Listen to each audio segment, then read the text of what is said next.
Three, two, one.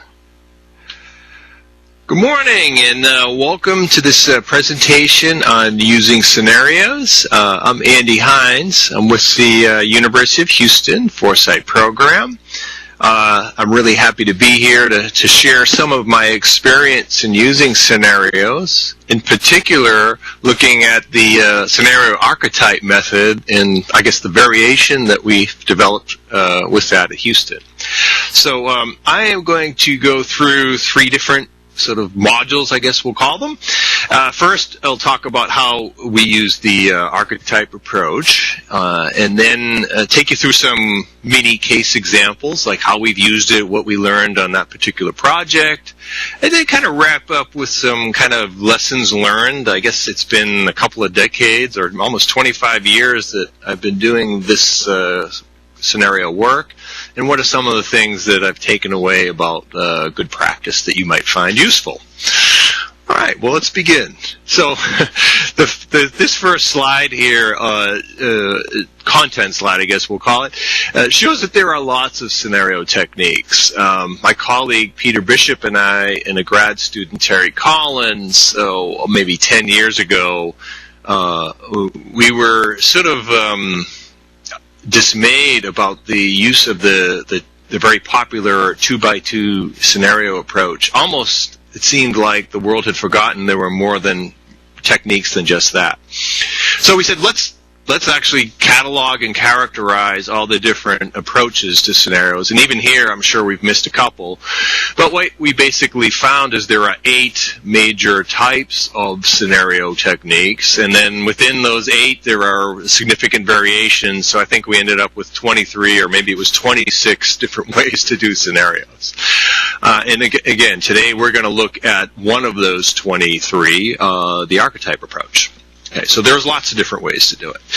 At Houston, you can see our jazzed up framework foresight cone that one of our grad students did for us. I'm not going to go into our approach, but what I did want to mention, maybe to just kind of set the stage for how we do archetypes, is in our what we call our framework approach, you'll note in the cone that we talk about the current assessment and scanning. We have the domain and the past or the history, so that anytime that we're going to forecast the future or explore the future of a topic, whatever technique we use, we always do some version of a current assessment, a recent history, and a map of the space, what we call the domain map. So, and part of what I wanted to show in terms of how we do the archetype approach is to note how that past-present assessment feeds into our exploration of the future. Again, no matter what technique we use, it's always important to do the proper research, right? So I think that's probably enough to say about that in terms of how we do it. Sorry here, I just got to grab my slide. But again, today, the archetype approach. And the way that we think about this, and of course, Jim Dater and the Hawaii program really brought this technique to our method to our attention, is basically when we look at how the future unfolds, there are major patterns of change. Repeatable, if you will, repeatable, fairly durable patterns. They don't always apply, but often do. So when you look across previous scenario case studies, you can often say, aha, that looks like a new equilibrium. That looks like a transformation, so on and so forth. But let's quickly look at the 4 types. So continuation, present trends. We call it present trends, plans, and projections continue with no major surprises. Our nickname for that is the most unlikely future, but nevertheless, it's possible, right? That everything continues on track with no surprises. Collapse, I think a better word for collapse might be dysfunction. The system just doesn't work. It kind of, if you will, it stabilizes at a level of poor performance. But it's not the end of the world kind of apocalyptic collapse. It doesn't work well. Dysfunction. Okay. New equilibrium might be the most challenging one to get your head around. Another word might be challenge and response. That is, if you will, the base, what we call continuation is unfolding. There's a major disruption, surprise, crisis, turning point, whatever you want to call it. And the system in question responds by trying to save itself. Right? Okay, so the new equilibrium is there's a challenge to the system. The system does what it has to do to restore equilibrium while maintaining the structure of the current system. We'll get into that in a little bit more detail. Okay. Transformation, the favorite of all futurists, is the system. We can no longer save it. We need new rules of the game. It's a whole new ball game. We've transformed the future. Okay. So that's the high-level introduction. Now, if we look, as I mentioned, Jim Dater's Hawaii program put together the original sort of approach to this, and I started using it in practice as a consultant. We had some Hawaii grads in our program and said, hey, this is a great technique. And I think for consulting practice, what we found useful was definitely like the idea of the four patterns. We slightly tweaked how our definition of the four patterns is slightly different than Jim's. That's not really a critical detail. I think what's really critical is when we would use this technique to explore the future of really any topic. The future of food, national security, printers. I'm looking at a printer here. It could be clothing, smart fabric, space.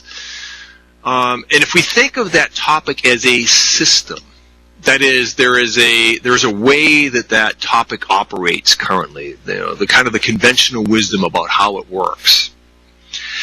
And if we start from that point, like the current operating condition, of course, in that continuation that we talked about, right, is that current model continues into the future uninterrupted. And we often think of it as a system, and it helps us to think of how systems change and evolve, and these systems follow different patterns. So having that mindset, I think, really helps. And again, it doesn't really matter what the topic is. We look at how that topic might change according to the archetypes. The major difference, I think, is in Jim's transformation. He has it going according to high technology. I guess we're agnostic on how the transformation takes place. It could happen any number of ways. It could be values driven. It could be technology driven. Economics. We don't, in a sense, we don't care how that happens.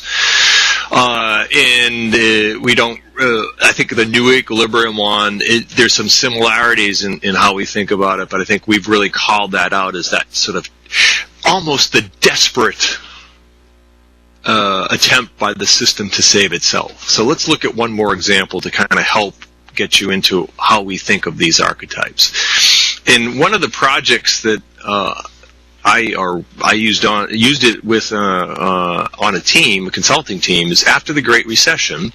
Some clients came to us and said, "Well, Andy, help us think about how the economy might recover or not." Right? And so we said, okay, we'll try the archetypes. And so using the Great Recession as an example, you can see in the red text on the scenario archetype slide that the continuation would say, well, the Great Recession is just a speed bump.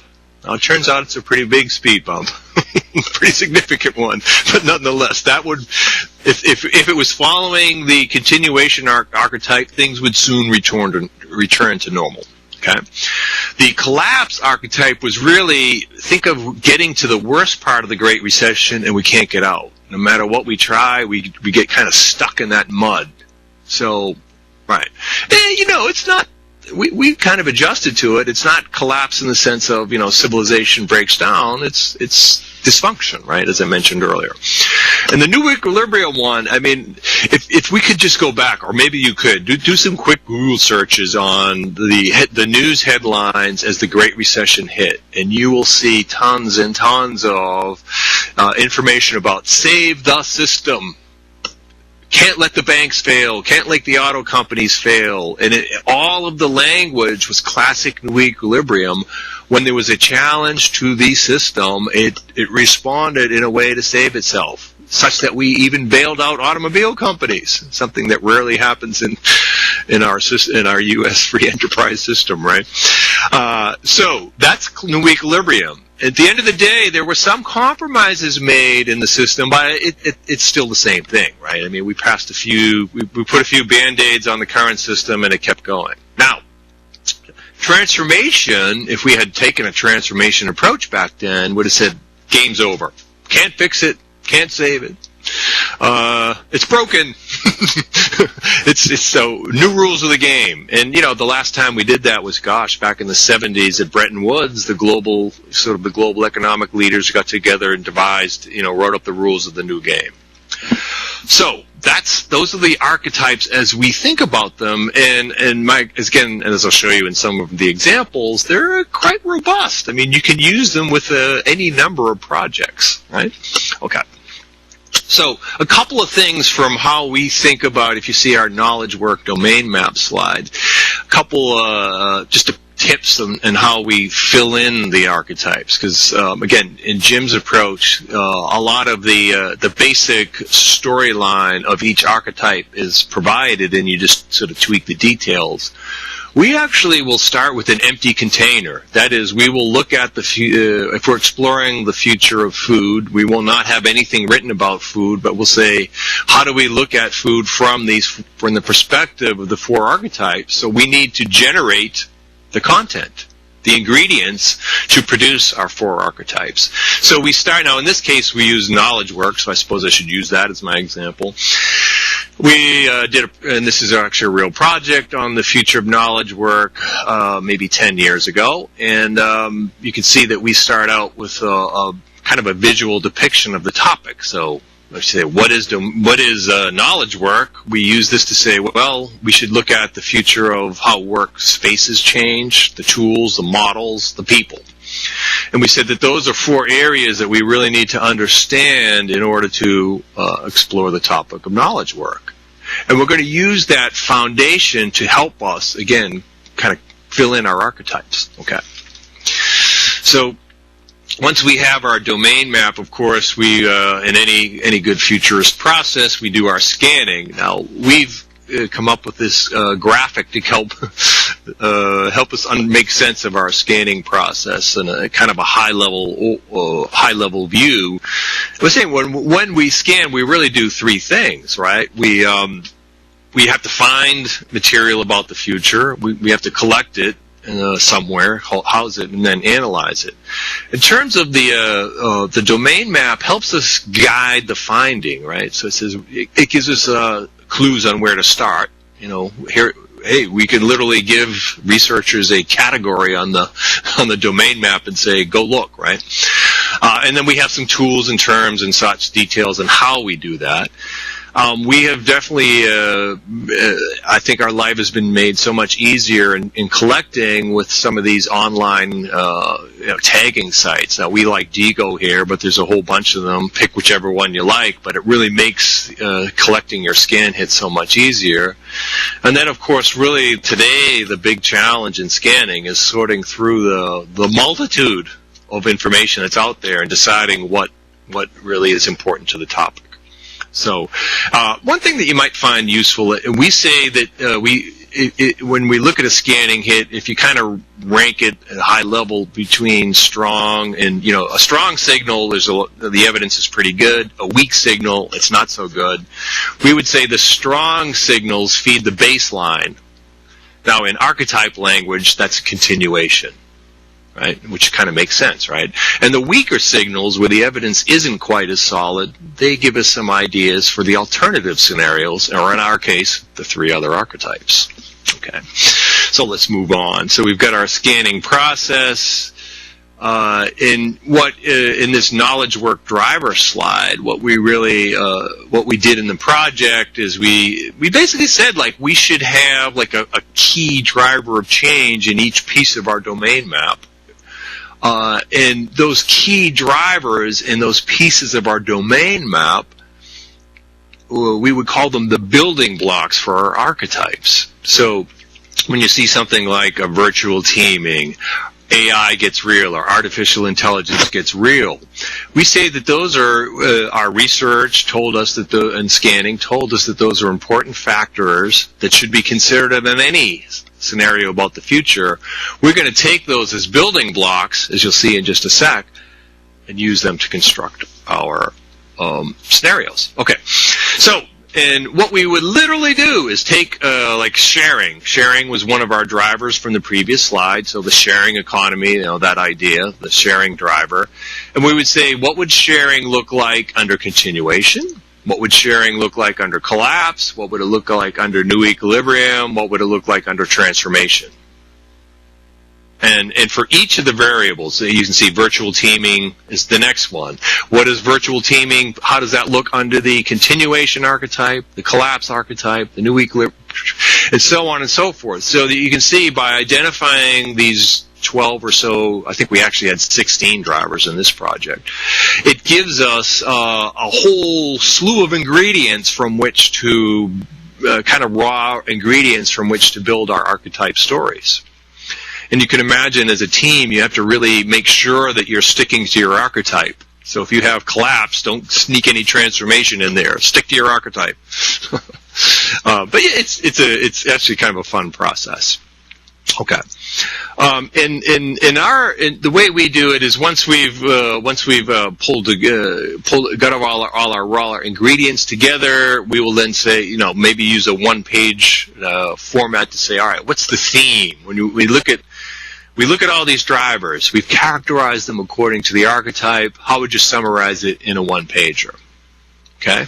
And that one-pager has a description, an abstract, and then the key differences, right? Okay?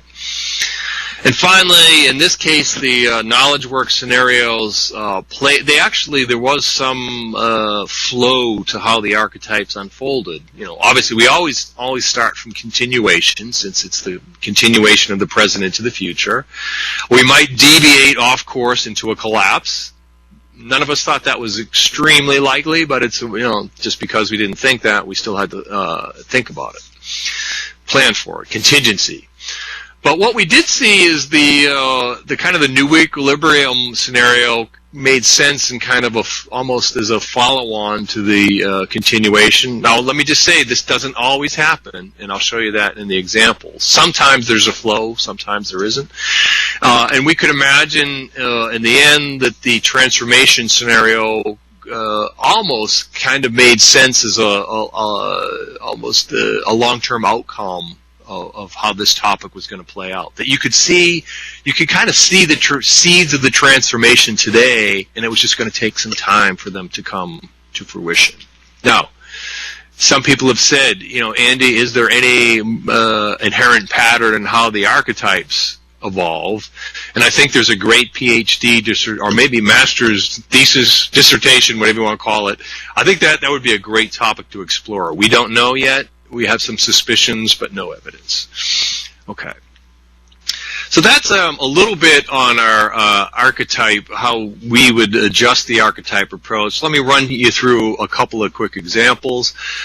One thing that I should note, one of the reasons that I really like the archetype approach is these days, a lot of, now that I'm more in the academic setting, do a lot of work introducing clients to the future for the first time. So working with a lot of beginners.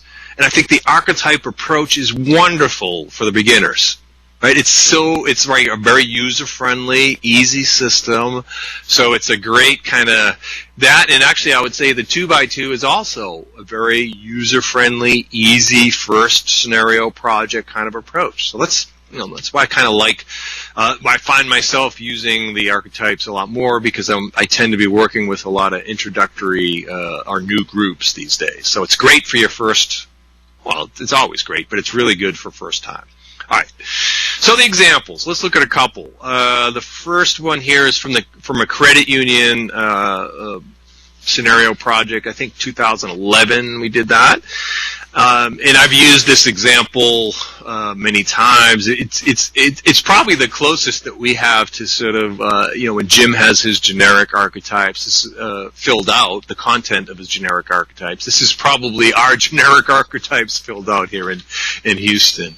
But this was so this was used for a credit union kind of context. I had given many sort of trend talks to various credit unions and over the previous few years, and we got together and said, why don't we bump it up a level, be more strategic instead of just a list of trends. Let's get in there and tell the story. And for the next couple of years, and even up to the recent times, I've done several 1 to 4 hour workshops using these scenarios here as the basis for identifying strategic issues. So as part of the project, we said, what are the strategic issues for credit unions in each of these 4 archetypes, right? And it turns out that even in 60, it's a little quick, but even in 60 minutes, you can kind of characterize the scenarios pretty quickly and jump into, help the audience say, look at the different types of issues that emerge for credit unions across each of these archetypes. So in this case, I would say the scenarios really were stimulus for the strategic issues on the horizon. Okay. So the second example is from a project on the future of lodging, or for the hotel industry, right? And the famous Hydra, and I don't know if famous is the right word, but I just remember the Hydra shape, right? It looks like all these different whatever. Okay. What's interesting, I think, for y'all in terms of looking at this is, remember I mentioned that we do the research and the scanning that identifies what we think are the key drivers of change in the topic. Well, another word for those key drivers are the building blocks. We look at how the building blocks are different in each of the play out differently in each archetype.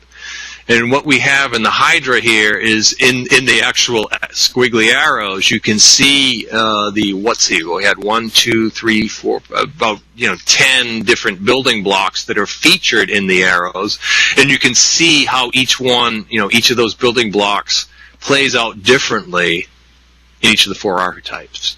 So that's why I thought that this would be a good example to show, because you can really get the feel for how, how the very same driver. Let's take one here. If we looked at something like the environmental, we had an environmental driver. In our transformation scenario, the emerging markets agree to greenhouse gas caps. In the rich countries, grassroots movements go green.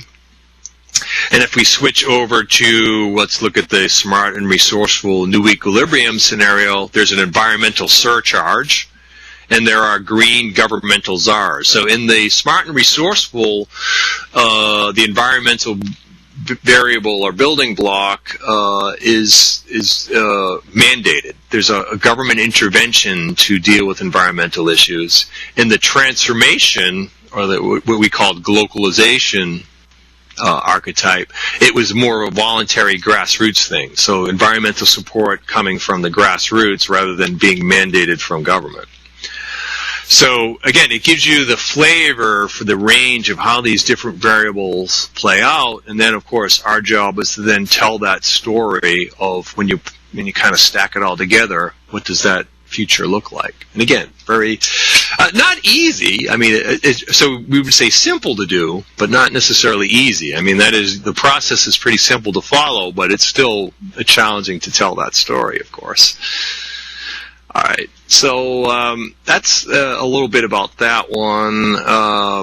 Let's move to the next one. All right, so I'm going to show you 2 slides from a project using a modified version of the Archetype Approach that we did here at Houston on the future of student needs. So we did it for a higher education foundation, the Lumina Foundation, and we looked at the future from the student perspective. We had we had a team of about 20 students, alumni, and faculty. This was a big project. And we had little teams that were basically given a topic on the domain map. So you remember I mentioned the domain map earlier in the talk. You can see that we, in the baseline future slide here with all the pretty colors, that we had 6 different ways that we thought about student life in the future. We called it living, learning, working, playing, connecting, and participating. And that participating in civic life was really the key thing there. So, all right. And, we had teams that looked at them, and we only used 2 of the archetypes. So some of you might remember, hey, well, Shell only does 2 scenarios. Well, we only did 2 scenario versions in this, where we looked at the baseline. Right, and then I'm going to show you the next slide here. Our alternative was really a new equilibrium archetype. We felt just with the very simple looking at the baseline playing out and looking at the sort of the challenge and response of a new equilibrium alternative, that just those 2 archetypes gave enough future challenges that we didn't even need to go further than that. And part of it was we saw a lot of transformational futures about higher education, and I think it's often, unfortunately, it's often easy to dismiss those. Well, that could never happen. So we kind of didn't want to go into that space. So we wanted, in a sense, the new equilibrium is not that far off of what, it's not that far off the baseline, so there's a comfort level there. But nonetheless, we found even the baseline projections lead to some pretty significant changes, but the new equilibrium really did give us enough stretch that we felt like, wow, we really had identified some useful options. So I would say that, normally we would stick to the script and do all 4, baseline, all 4 archetypes. In this case, and then this is true of any technique, right? As you start to play with it, you start to modify it according to the specific needs of the project and the client. So we made that modification. It was still an incredibly rich and useful study. So. Okay, that's probably enough on that one. So why don't we, while we have a few minutes left here, why don't we get to the lessons learned? So this is the final part. And again, I've been in the space of using scenarios for, I guess it's 25 years now. When I graduated from the Houston program in 1990, and have done lots and lots of scenario projects. So, first lesson. The slide is the domain map guides the project, and it's really not a very pretty slide, but I think it's a useful one. And somewhere in the mid 2000s, we started using domain maps at the beginning of our project to kind of map it out, and I just became sold. And since that whatever that date was, I do not do an exploration of the future without a domain map as my guide. I really think it's so useful, handy, that it's 2 things, right? One is it helps the team, assuming that you have a team, it helps the team get aligned. So if we're exploring the future of a topic, it helps us know who's doing what, so that we're not overlapping and like that, right? So we can divide the work, and we call them the bubble maps. So that often we will give bubbles to different folks. So like you do this bubble and I'll do that bubble. The other use of it is with the client. So that when we have mapped out the topic, like here's what we think knowledge work looks like, we go to the client and say, here's what we think it looks like. What do you think? Do you agree? Have we mapped the topic? And a lot of times they'll say, well, Andy, we like this one, but take that out. And what about this? And we do a couple of tweaks, and we'll go back to our team and maybe go back and forth a couple of times till we get to the point like, all right, this is a pretty fair representation of what we think, what we ought to go explore. So it's like an exploration map, right? To me, it's what's so handy about it is the future, at least for most folks, is so murky that having some sort of visual up front that we agree on, like here's what we're going to go do. It's even if we iterate it, even if we evolve it as we go, and that's often what happens. It gives us a good grounding point for our study. So the only other point I'll make here is that the domain map itself, the categories and the subcategories, are relating to the topic in question. So whether it's food, security, mobile technology, it doesn't matter. We map that topic with the bubbles, and then you can see that we have steep kind of around the whole domain map, reminding us that, as futurists, we always bring steep into whatever we talk about. So the domain map helps us understand the specific topic, and then we put that together with our steep analysis, and there we have some great material to explore the future. The second lesson learned, again, this is more in the terms of about tips and insights as opposed to specific methodological things. Although I say I plug in a domain map, I guess that's a methodological point. Up front with the client, always try to get a sense, especially when doing a scenario project that may have a longer time frame, is how stretchy do you want it? How provocative do you want us to be? Because I think we can dial that up or down. And you can see on the slide here, I have a picture. You may not recognize this, but it's a pet bedroom. And we did a project for, let's say, a housing appliance type company many years ago. And they asked us to identify, what would be the next popular room in homes of the future. And we gave them a range, but I think that my and maybe the team's personal favorite was the pet bedroom. And the client, just like they looked at us like we'd lost our minds. Like, what are you talking about? So they really wanted us in our they wanted the safe place. What's the safe? So the wellness room, the exercise room, the TV room, right? That's, which we had those too, but, anyway, we're just reminded it. Now, sometimes the other thing happens where a client says, you haven't stretched enough.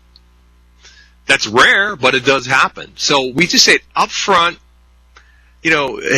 place yourself on the continuum.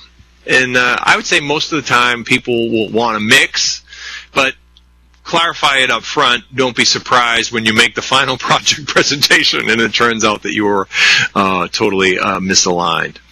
Okay.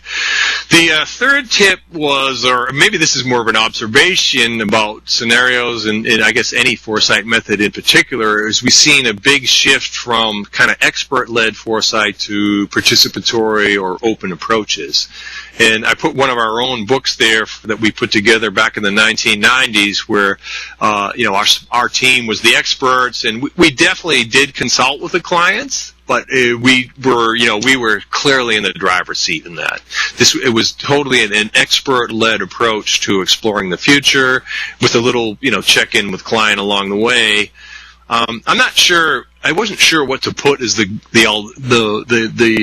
prototypical participatory approach. I have a GBN 2x2 where there are several nodes where client involvement is key. I mean, I think you could go to more crowdsourcing approaches that are even more, but clearly the momentum has been from experts to more participation. So let's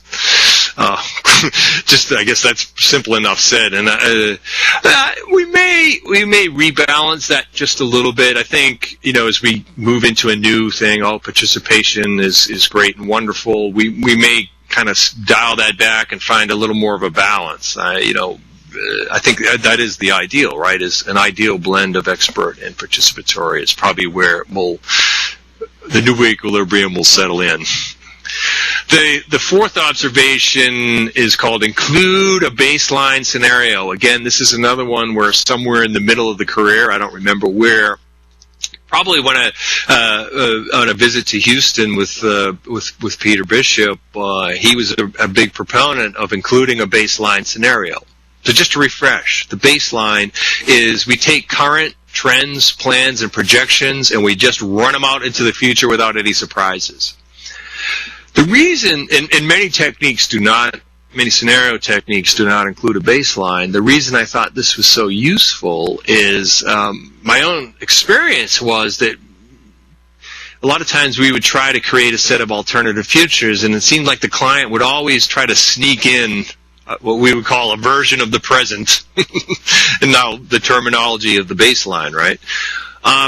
And then, what I liked about Peter's approach was to saying, since clients are going to sneak it in there anyway, let's put it on the table quickly. Let's identify it, validate it, reassure everybody that we've paid attention to what's already on their mind, and almost use that as permission to then go explore alternatives. And, that just makes a whole lot of sense. I mean, in my experience of dealing with clients, it's like trying to sort of suggest you shouldn't think about the baseline, like good luck with that. If you're doing the should thing, you're probably in trouble, right? So just to work with them and say, all right, here it is. We know it's on your mind. Let's put it on the table so we can move on. So I've really moved towards including a baseline in most of my work. The fifth, we got a couple more here. The fifth one is the bridge to implications and options. Now, this is one of those, I love one-pagers, even if they're too busy. But what this shows is, again, a clear development or trend in foresight work. In my experience, is it's not enough to do scenarios. You really have to tie them to, what are we going to do in the present. And so we have spent a lot of time in the last several years working on a process for bridging scenarios back to the present. Whether it's using implications analysis, futures wheels, strategic options, elevator speeches. We have a whole set of tools for doing that. But the key idea is to say, now that we have our scenarios of the future, how do we tie that back to the decisions we ought to be making or should be making, or how we make them in the present? So that's a key thing that's developed. It's not enough just to do scenarios and go home. The sixth trend development in the field or of the use of scenarios that I've seen is a much greater inclusion of design principles. I know as futurists we've been doing a lot more work with designers. We've had several conferences on design thinking and vice versa. So I think the two fields are recognizing that we use similar tools, but maybe with slightly different ends in mind. And you can certainly see that design principles in terms of producing prototypes and producing, if you will, real things, helping or using foresight to produce innovative new offerings, whether they're products or services, that kind of design sensibility, foresight and design linking together. We're seeing it in firms where we see foresight and design firms coming together. So that has clearly been an interesting shift in the evolution of scenarios. So incorporating design principles. And then the last one of my students put together this lovely, somewhat busy, but nonetheless useful when you really get into the details of communicating foresight. And, one could argue that communication is important throughout every single thing we do as futurists. I mean, it's vital to our success. And so we've been trying to be more systematic in, how we do that in projects, how we teach to our students.